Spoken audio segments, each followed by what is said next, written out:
Tanse, I'm TR Wheatley, and this is Face to Face.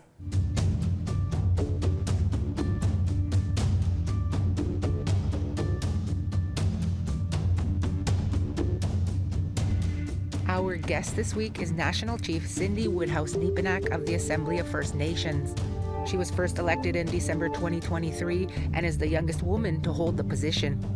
Before this role, Woodhouse Nepinak represented Manitoba as the Regional Chief of AFN, where she negotiated for the First Nations Child and Family Services class action lawsuit. Woodhouse Nepinak grew up on the Penei-Mutang First Nation in central Manitoba and is a University of Winnipeg alumni. She comes from a family of politicians and is a mother of 3. National Chief, thank you so much for joining us. Let's start off with your time in this position. It's been over a year as National Chief. What are some of the challenges and how are you dealing with them? Well, first of all, I want to congratulate you on your first face-to-face, and certainly I know how firsts can feel. It's been 1 year since I've been elected National Chief. I want to thank so many people, the Chiefs Council, the frontline workers in First Nations communities across this beautiful country for their support, their unwavering support, their advice, our elders, our regional chiefs, and of course, just Canadians in general. It's been a pretty busy first year, and we look forward to 2025, and I want to say that the AFN is energized from diverse opinions. I'm so thankful that leadership has come together this year. We've had record numbers of participation at AFN assemblies in July and in October, and now here in December in Ottawa. And I know that the discussions aren't always easy, but I'm so proud of First Nations for coming together to come up with strong resolutions. And those conversations are not always easy, but they're absolutely necessary when it comes to policing and housing and infrastructure. Yes, you've definitely had some challenges throughout the year. They say ladies shouldn't say our age, but you're in your early 40s, quite young for a leadership position like this. Do you find it works in your favor or against? I think that it depends on the issue. Certainly, I do feel it from time to time as a woman, absolutely, as a young woman especially, right? I do feel it from time to time, but you have to keep moving forward. And you have to focus on the issues. And I think if we focus on the issues and we focus on our kids and making life better for all of our children, I think that we can't go wrong. And I think we prevail through that. That I'm sure other prime ministers around the world or other leaders that were young had faced the same thing. I mean, our current prime minister was quite young when he was elected, and former national chiefs like Sean Atleo were very young. And I know that it can sometimes be a pushback for some people, but it also, I find you're going to need energy in this role. It's, you're back to back every day. Yeah, so you were one of the main negotiators for child welfare and Jordan's Principle. As of late, there's been a lot of controversy around the issue as not all regions can agree. But let's go back to the beginning for a minute. Why did you feel so strongly to advocate on this issue, and what have you learned from this battle? Well, I think growing up on a First Nation, you see how difficult that system is. So many of the people that I grew up with would get taken away from our communities, are put in different homes, are sent from home to home. And I think that's a really oppressive system. And you just see it in every family, in every one of our communities. Nobody has been untouched by child welfare. And you see the record numbers of people that came to our assembly in October to talk about it, and the passion that you seen from people, whether they were for or against the 47.8 billion, everybody agreed that the system needs to change. And I was asked to work really hard I'm happy that we got the 23 billion compensation that's coming out in 2025. March 10th, those applications will open for people. People will begin to apply for that, and we're happy for that part. But at the same time, the 47.8 was to try and fix the First Nations Child and Family Services program. But I think, we lift up First Nations now as they begin the work of trying to fix child welfare within their own communities and under, Bill C-92, under their own laws. I think that that's a really good thing, and I think the fuse has been lit to talk about this issue. Nobody ever wants to talk about it. They want to shy away from it, but Are we creating the new residential school through it, or are we a part of it? And I think each and every one of us feels compelled, which is what you've seen in October, why it was so, and it's still broken. Yeah, so again, you know, one of the concerns raised was the proposed child welfare final settlement agreement, was the possibility of a change in government. That seems imminent. Do you still feel any deal needs to be hammered out with the Trudeau government? Oh, look, I think any government, any member, like there's going to be members of parliament that are in the next, you know, in the next parliament sitting. We know that. We know whether there's an earlier election this spring or there's an election for sure in the fall, because I know we have 4-year election fixed dates. You know, I think that it's imperative that it doesn't matter what government is in, they're going to have to deal with this issue, whether it's this government, this Liberal government, or the next government, whomever that may be. And I think that because it's a legal issue, and, you know, the Chiefs had asked that we bring back a draft FSA, draft final settlement agreement, which is what I went and worked on the 47.8 to make sure that there was a deal. I want that to be the ground of that. I don't think First Nations should get anything less than that. And I think that most of that funding, because it's never ever went to First Nations before, has to go to First Nations. I truly believe that still. Indigenous Services Canada says there's a backlog of more than 140,000 claims for Jordan's Principle, with no timeline to address them. Why have we seen such a huge increase in the number of claims? January 17th, Canada is to come up with their plan. They're to clear up that backlog, and we're going to hold them to it. I know that there's lots to discuss. And look, we did a Conference Board of Canada report with the Conference Board of Canada and the Assembly of First Nations that shows if we invest in First Nations, we have to close the gap to 2030. The government had committed to that. But if we close that gap to 2030, right now Canada is midway through, through G7 countries around the world. And if they invest in First Nations, they can become #1 around the world. And I think that investing in First Nations is a smart investment. Any successive governments that if they're going to work in this country and they work with First Nations, those are smart governments and smart politicians. So, you know, we've been talking about your role, but tell me a little bit about why you chose to walk a political path, or maybe did the political path choose you? I think, you know, you grow up on a First Nation community, and I grew up, of course, as a chief's daughter. That was always really difficult. I remember, you know, being slammed in the Globe and Mail at 15 for a school I went to. And I think all those things, I think sometimes Creator puts you where you're supposed to be. Like I knew during the election, I knew that it was my path and that I had to help in this time and in this moment. And I'm glad for the advice, the guidance of, many national chiefs before me. I call many of them up and get their advice. I'm thankful for that. I don't think you ever choose politics. Politics is a really hard seat to sit at. It's not an easy seat. It's not an easy role. And at the same time, if you know that you can help, I've built so many relationships with parliamentarians, with people in Ottawa and across the country ever since I was a little girl. And I needed to use those relationships to help First Nations people. And it's my love for First Nations people, even on child welfare, that I think that I had to do something. We're suffering in this country. And you see the water crisis, for instance.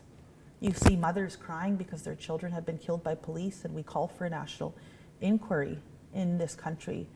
And there's so much injustice. And I think until those gaps close, all of us as First Nations and Canadians have a duty to try and close those gaps. And I just want to do my small part, and you know, some new person can come forward and take over.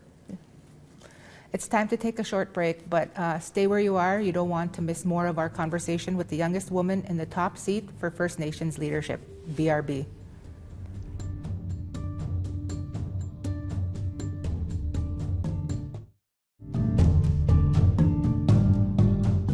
In your sight and in your hearing, I, Cindy Woodhouse Nepinak, take up the duties of National Chief of the Assembly of First Nations. I solemnly promise and sincerely pledge to fulfill these duties as they are outlined in our charter to the best of my abilities. Welcome back to Face. Our guest this week is AFN National Chief Earlier, we were talking about some of the hot topics in Indian country right now. Let's change it up a bit and focus on you. You're a mother of 3 relatively young children. How do you balance home life and advocating for all First Nations people in our country? Look, I think it's busy, right? For sure. It's always busy, and I gotta uplift the children's father, who is the best dad in the world. He makes sure those kids are at hockey practice every day. He makes sure that they're balanced in work. He's an educator as well. So I want to thank him. I want to thank my parents, and of course the grandparents, the kids' other grandparents. I think that's what's so helpful, is a strong family, a strong foundation that helps me so much. I couldn't do this role without them. Certainly my brothers as well. I grew up in a house of boys. I want to thank my 4 big brothers for their help with my children, and every moment that I do get at home, I make sure that I'm tuned into them. What are we doing? Are we having supper together? Am I focused on them enough? And I try my best, and then at the same time, we're in the time of technology where I can FaceTime with them, and I make sure to do that every day, to be connected with my children and to make sure that they're doing well, and most importantly, that we pray together, because sometimes as parents we're not going to be there, but Creator will, and that's who they should be talking to when they feel alone or they feel by themselves. And so I want to thank my family. I know that their lives have changed too with my life, and and at the same time my children for being so understanding, and for knowing that we're trying to fix systems in this country that have not always been kind to our people. And I want to thank the education system as well in this country for starting to change. And I look at people like the late Murray Sinclair and the Truth and Reconciliation Commission and their work on pushing institutions to start to change, to teach our kids. Like, we never, you're about the same age as I am, we never learned anything in school about our people. And it was through, the leadership of right here in Manitoba. I remember, Manitoba chiefs when I was a little girl talking about residential schools and giving Phil Fontaine heck because they didn't want him to talk about residential schools. It was something that we were so ashamed to talk about. Mm-hmm. And so I know that we've come a long way, we have a long way to go, but I certainly want to uplift institutions that, including educational institutions, that talk about our history of our people, that really talk about the dark history. It's not easy to hear those conversations. It's not easy to have those conversations with our young people, but I think some of our youth know a lot more than the older generation, and I just uplift all of them, all our young people. Yeah, there's starting to be a rise in the number of women chiefs, but politics is pretty still male dominated. Tell us from your perspective what it's like being around the old boys club, and what do you do to keep from losing yourself in it? I think if we focus on the work and we focus on getting results, I think that's what people really want. And I know that there's some of those old mentalities that need to go. There's no room for that. And I think some of our strongest leaders are the people that do focus on the results, whether it's men or women. And I know that we want to talk about gender parity on many issues, and I think that that's an important aspect to talk about. But look, I know that gender is always an issue, and I know that diversity is always an issue, but I think with the Assembly of First Nations, we've seen it this year, the diverse conversations that happen between diverse groups of people, even within our assembly, is something that unifies us. At the end of the day, it makes us stronger. And so I know that politics could be cutthroat, but sometimes you have to just take a breath back and don't say anything to anybody. When sometimes people say things to you, you have to just be at peace with what you believe in. That must be hard sometimes, considering, I've seen on social media you being called a bully, but if a man did similar actions like you, they wouldn't be called out the same way. Oh, certainly, it happens to me all the time. But at the same time, I know that Creator put me here for a reason, and I'm here for the next 2.5 years, and I'm going to be here and do the best that I can. And knowing, if I know that I'm doing the best that I can, it's okay what people say. And I forgive and just love and be kind and do the best, but be stern. You can't be a pushover, you can't be kicked around. And if you're doing the best that you can and you're getting results, there's nothing wrong with that, right? You know, aside from politics, you also dabbled in the business sector. Tell us a little bit about that and the lessons that you had learned from that. I think the lessons that I learned from that, and I think Canadians don't understand this. I do talk sometimes with different sectors in the economics across this country. First Nations don't have access to main banking systems. First Nations have it more, they're like, go and see some institution over there. And I think that a lot of Canadians don't get that, right? Like when we tell them we have a status number, for instance, and they don't recognize, they're like, well, is that a social insurance number? No, it's a status number. It's a different number. They number us. And, First Nations people being under the Indian Act, I think a lot of Canadians never really fully understand that. And I think that, I look at it now and I'm like, well, how do we change that? How do we make more because you see young people wanting to dabble in business and come up, but it gets hard when pandemics are thrown your way, when like environmental changes at one point. I remember one time we were closed for 6 months because of, a big ice storm that just crumbled this province and crumbled the infrastructure there. It was really hard because of the Indian Act and because of the exclusion of this is the way things are. And that's why a lot of our investments end up going to little towns and cities, and First Nations keep this economy running in this country. And we don't have big offshore accounts with massive amounts of money somewhere else. First Nations don't do that, but yet they're always kind of pushed down when it comes to business. So we have to make sure that we focus on things like loan guarantees. I'm thankful that there was a $5 billion investment, but in order for it to make an impact, and I've said this time and time again to this country, we need $100 billion in loan guarantees to make sure that First Nations are a part of this economy and that we're switching the economy to a First Nations based economy. And as we'd seen in the Conference Board of Canada, investing in First Nations is smart business for this country. It'll propel us forward globally. So. Yeah, thank you for your thoughts. There's more to talk about here on Face to Face with Cindy Woodhouse Nepinak. She's not going anywhere yet, and neither are you. See you shortly.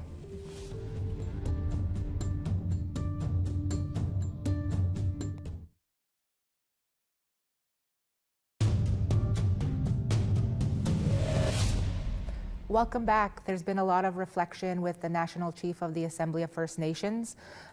We've reflected on some of the past. Now let's move forward. What's next for you as National Chief?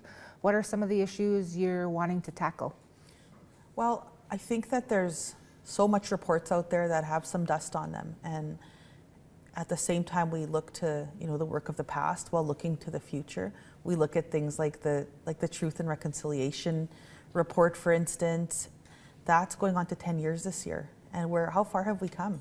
And so I think, we want to uplift the legacy of the commissioners that did all that work. We also, of course, will continue to call for an inquiry into police brutality, police killings. I want to stand with all those mothers and families that have lost loved ones.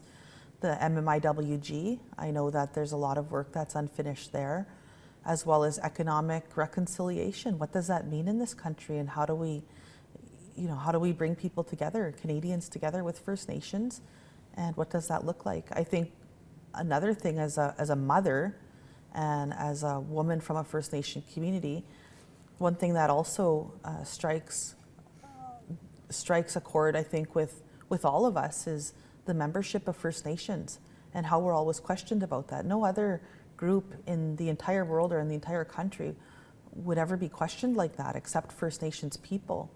And I think the membership codes need to be changed. So there's just so much work. We've got to also focus on the Canada-US relations. I know that I've been talking to our counterparts in the US side, our brothers and sisters, past the border there, but those borders weren't made for us. And I know that there's this Team Canada approach. There shouldn't be no Team Canada without First Nations at the table. And so, we look forward towards that work. I know that this government or any government thereafter is going to need First Nations as we talk about those important issues. And so lots to work on in 2025. We also need to of course, focus on policing as an essential service and public safety in communities across this country. What would you say to those people who say, that we already have the Aboriginal Justice Inquiry? Of course, it was here in Manitoba, but they had 296 recommendations. Like, what do you say to people who say that, this kind of work's been done already? Yeah, well, we have to certainly look through it and call on Canadians to also walk with us. We invite Canadians to walk with us and, number one, reread the Truth and Reconciliation Report. Go back and read the Aboriginal Justice Inquiry and find out how far we've come. And, of course, we look at also like Kimberly Murray's recent report on unmarked graves. I know that they're not easy discussions to have, but at the same time, institutions around this country need to change, as well as corporations. Like I said to Corporate Canada last week, if you don't have a First Nations person sitting on your board of directors, how far have you really come? And I think that they have to look at themselves and say, First Nations are part of this country, a big part of this country. And I've seen John Chrétien, for instance, earlier in the year, and he had talked about being Indian Affairs Minister in the 60s and 70s, and that he couldn't have been the Prime Minister had he not, the Prime Minister that he was, without knowing who First Nations people are and were. So I think we have a lot of work to do. And, and finally here, what's your message to Indigenous youth or Indigenous people in general out there who may be watching, your career and wanting to learn from you? You know what? Build relationships with Canadians. Join a political party, whichever one that may be. I think we need First Nations in all political parties, whether that be Conservatives, Liberals, the Greens, the NDP, because that's where policy changes happen. Join one, make relationships, invest that time in getting to know other people, and or different boards and charities, right? There's lots of things out there, food banks, and you just look at all this incredible work of people and work really hard, build relationships, and at the same time reach out for help if you need it. And if you don't know the answer, there's many elders around you that can help you do that. And at the same time, focusing on your education. Education could be really difficult from time to time. I struggled my first year of university, and I had to go back a little later in my 20s, but that's okay. If you failed, get up again and dust yourself off and try again, because don't be stuck somewhere, and pray and ask Creator what your path is, and he'll tell you what that is. And don't lose faith, right? I know sometimes days are hard. Days are hard for each and every one of us. Mm-hmm. But I think that if you keep the faith and you try your best to forgive as well, so that you're not holding it within you, I think that you'll be okay in life. Looks like our time together has come to an end. Thank you so much, National Chief. If this episode caught your attention, or to hear from other past guests, check out our website, aptnnews.ca, or our YouTube page, APTN News. All episodes are also available as podcasts. Thank you for being here for Face to Face. I'm TR Wheatley, and I will be back one more time, same time, next week.